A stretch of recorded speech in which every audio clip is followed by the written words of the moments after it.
Hey there, welcome to the channel, Hiking for Health CA. This time, not quite hiking, although we do use this quite a bit on the trails. But it is very topical for an obvious reason. Those of us, well actually it's a pandemic now, so it's all over the world. I can say those of us in the US, but forget it, it's all over the place now. Even worse in some areas. So they're advising for the COVID-19, also known as the coronavirus, that of course we make sure we're going through proper hygiene stuff. Now we should be doing this kind of thing all the time, right? You see the memes online already about, why are all you people buying up all this hand sanitizer? What were you doing before?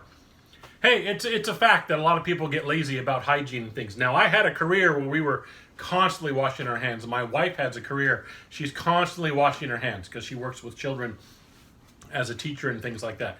So in our household, it's kind of a normal thing. We're just used to the proper, especially hand washing, hygiene and things like that. Because we as humans, and especially since I've grown a beard, we do a lot of face touching. And sometimes we don't even realize we're doing it, but you do. You itch your eyes, you wipe your nose, there's all kinds of stuff we do. You get an itch, you got to scratch it. I get it. So, but when these are touching doors and shaking hands with people and things, if you haven't washed properly and then you start doing that stuff, who knows what you're getting all over your face. And that's an entryway into your body. All these mucous membranes and everything, that's how things get into our body. See, there I go right there. I got an itch, I can't help it. So, hand sanitizer, washing your hands properly. Now, soap and water works just fine, and there's all kinds of studies now that are for a lot of these viruses that we deal with, because they have this little fatty area on them that they use to attach onto things and stuff like that. Soap, especially grease cutting soap, works really well for that kind of stuff. So just regular soap and water is good. But if you're at a place where you don't have soap and water, like for example, when we're out there backpacking, we don't have ready soap and water and stuff like that, a lot of us use hand sanitizer. And there's been a huge run on hand sanitizer so that there's none left in the stores now, and yet everyone is saying, oh my gosh, you got to keep everything clean and stuff like that. So, real briefly, here's how to make your own hand sanitizer. And most of the ingredients, although the hand sanitizer itself is completely gone from the shelves. When I went to several stores in the area, totally gone. These things that I picked up, or that my wife picked up so that she could make our family our own hand sanitizer, readily available. There was a whole bunch of them on the shelf, okay? So the first thing you want to do is you get yourself a couple of little bottles like these. These are the nice little flip top bottles that pours out the stuff. And you can get these at most of the big box stores will sell them in a certain section. And a lot of camping stores, a lot of backpacking gear stores, they'll have similar things to this. Anything similar to this works just fine, okay? Next thing you want to pick up is isopropyl alcohol, rubbing alcohol. Works, and this is literally made to sanitize things. This is what, and you'll smell it when you get the smell.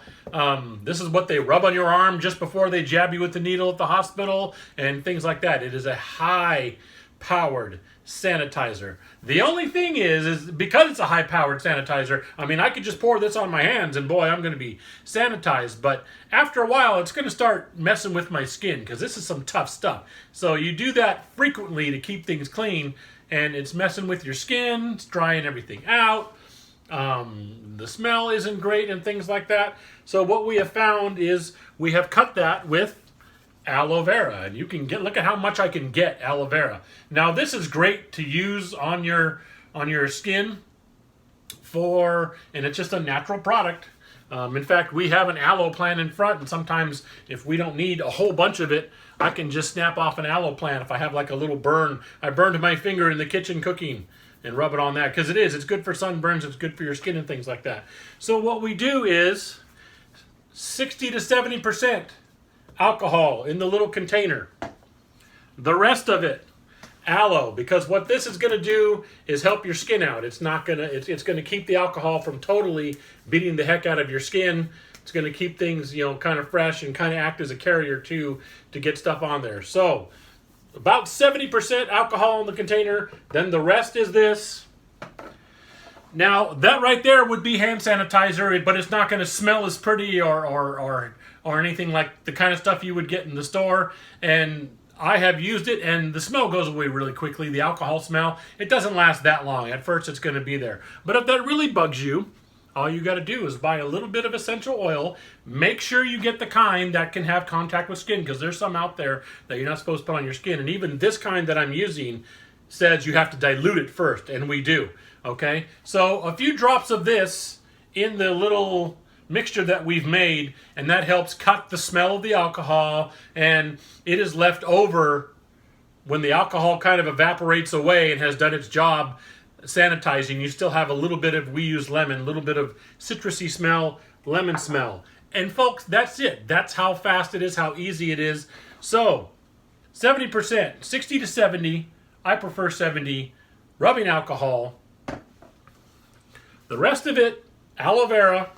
If you want a little scent in it, you can put some essential oil of your favorite kind in one of these bottles, and you have your own sanitizing lotion, hand sanitizer, okay? Because I know the stores are empty, and yet the stores are full of this stuff and this stuff. There's a whole bunch of it on the shelf and things like that. So, making your own, that's how you do it. Everybody stay healthy out there. Take it easy. And if this video helps in any way, you're able to do that if you were stressing because you just couldn't find hand sanitizer and you're worried about that. There you go. You can do it there. So, good luck to everybody, and I'll see you out there on the trails, I hope.